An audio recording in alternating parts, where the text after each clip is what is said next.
के बजावा पेल के कि पालकी में होके भेजा सवार चली रे मैं तो अपने साजन के द्वार चली। ये गाना मैं क्यों गा रहा हूँ? तू भाव का गाव तू भाव नहीं करत दिया देह में हम कब कैसे भाव कर रह जाओ बात में कर जितना देर गाना हो इतना देर देही के मैं जो जान तक दे होके बा औरत ये कहती है हर बोलावे लो कभी अरे मंच खाली हो जाओ मंच खाली हो जाओ भाई तन तन किनारे करी लो कभी आ कि बोलावे लो नया वेलो खाली रातों दी हर तड़पावे लो भोकल पर हवा ऐसे कर तो कुछ और ही ठेका था और भोकल पर हवा और भोकल पर हवा ऊपर तोड़ घाव भइल है कि ऐसे जे करबो नादानी रजऊ आते दे हबलीज पो जवानी रो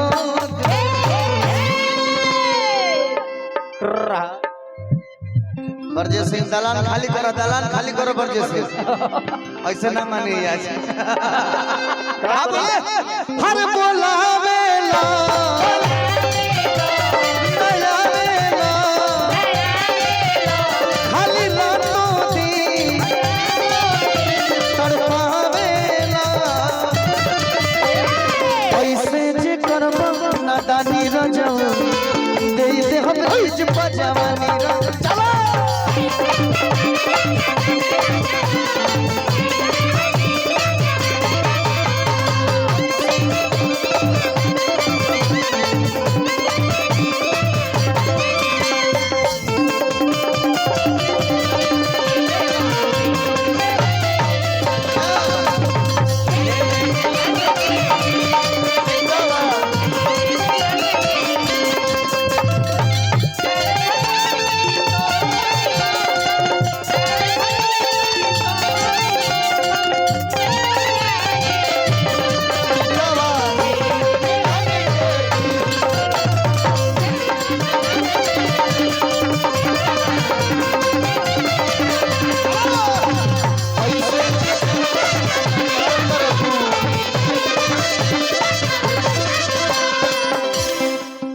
खाली सब दिन के कोरा में झूला तारा हेलो थोड़ा ढोलक और तबला के सामने से आप लोग हट जाएगा भैया जी भैया थोड़ा ढोलक के सामने से दिख नहीं रहे हम आपको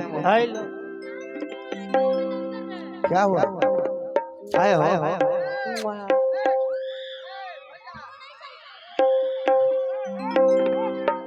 अरे क्या हो पैसा देने का तरीका होता है। सही बात है। हमेशा माइक में क्या बोल रहे सर? अच्छा ठीक बदल लो खाली सब दिन के कोरा में झूला ऐसे घर वाली कन्या के भूला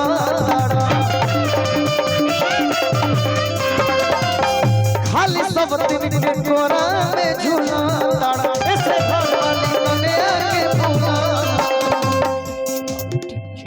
कटबो जे बहरा में चानी रजऊ अरे कटबो जे बहरा में चानी रजऊ दे दे हम लीज बजवानी रो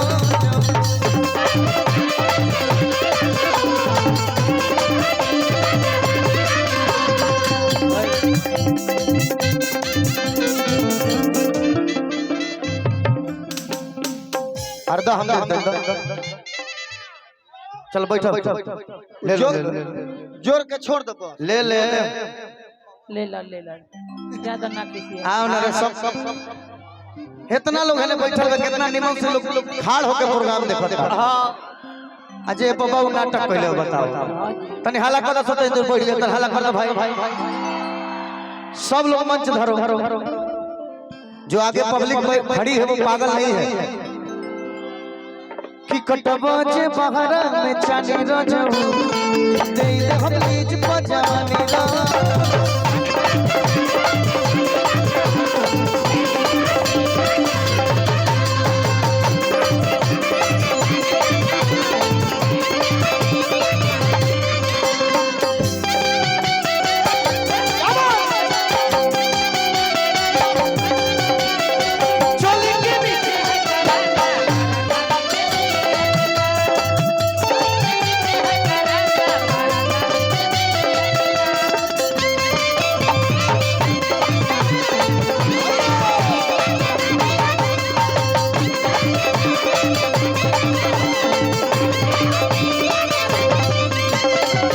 यादव खोआ भंडार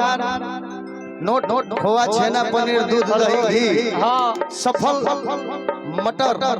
मशरूम आदि उपस्थित है हमारे पास। ले जाए आप लोग आगवा लड़किया कहती है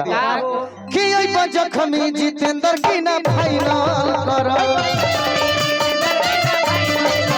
ओइ जखमी जितेंद्र की ना फाइनल कर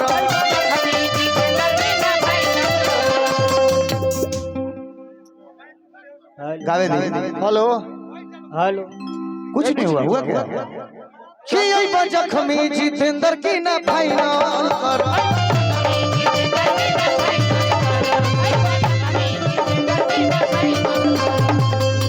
न तो चंदन के नामे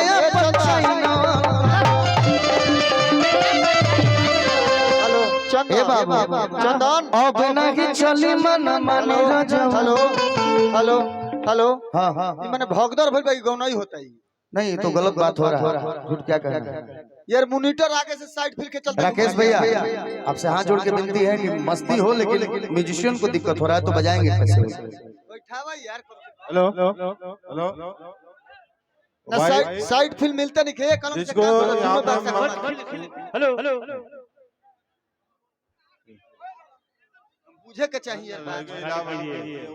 साइड फिल भैया बंद कर दो है संत भाई मंच खाली कीजिए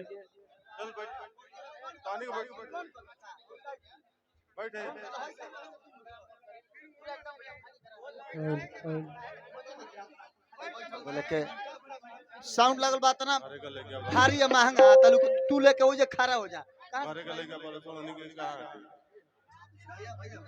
अपने घरे का लेके और ठीक है गाने के लिए मना थोड़ी कर रहे हैं। अरे क्यों नहीं जगह है क्यों नहीं जगह है मैं करा रहा हूँ ना अब क्यों